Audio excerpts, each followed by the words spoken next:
Liam staggered through the storybook village with a fistful of shadows and a mouthful of lies.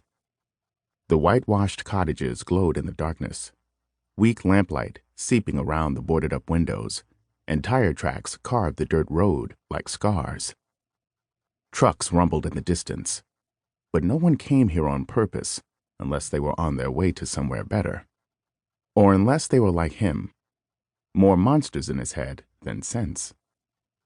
The shadows buzzed as he stepped onto the tavern's porch. His palm still stung, blood drying. He should be better at this by now. It had seemed so easy in Princeton's labs 5,000 miles away, once he'd figured out the key. The right frequency to dip into the shadows, draw out what he needed, and retreat, the rift closing behind him. He'd balanced every equation in his plan, rehearsed his approach a dozen times. He hadn't gotten where he was by doing anything halfway. But in most of his experiments, he'd controlled every variable, calculated every possible result. This time felt more like crossing himself, amen, getting ready to jump. Now or never. Liam let the shadowy energy rush through him and steeled his nerves as he recited his cover story one last time. No sense facing these monsters unarmed. "Wir closed," the barkeep called in German from behind the dark oak counter as Liam entered. "Private party." Liam smiled, his dimples popping, and raked dirty fingers through his crew cut. His face was perfect for this mission. Honey blonde hair, light skin, eyes that shifted from gray to blue depending on the time of day. He was more than a little rumpled from his journey, but it only added to his ruse. "Oh, sorry about that." Liam didn't even try to hide his American accent as he answered in German. "It's just, I've been on the road for a while and need some food." A clutch of senior Schutzstaffel officers looked up from their drinks and turned his way.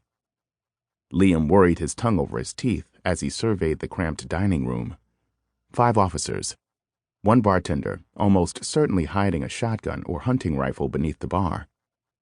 2 SS guards were posted against the back wall. The tavern barely fit 3 tables. The rest of the squat Bavarian building must have belonged to the inn.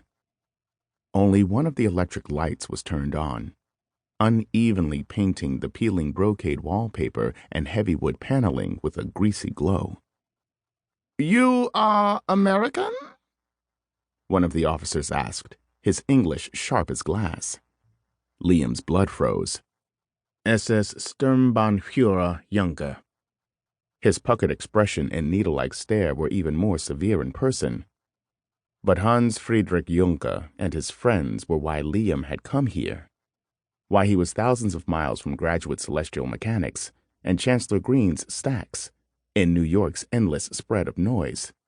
That blanket he wanted to wrap himself in every night. The buzzing shadows in his head became a steady pulse under Liam's skin, goading him as he lowered his gaze obediently. "Ja, mein Herr." "You are quite far from home." Juncker tipped his head toward an empty chair at his table, waving off the bartender's protests. "I should very much like to know why." Before, Liam never would have called himself a thrill-seeker.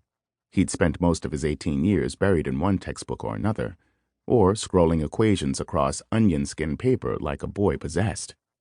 But the past few years had revealed in him a desperate hunger. "Control," his mother called it, back when she could, before he learned just how little power he really held. "You want to be in control of things, dangerous things. You think it'll keep you safe." He hadn't been in control then. He would be now.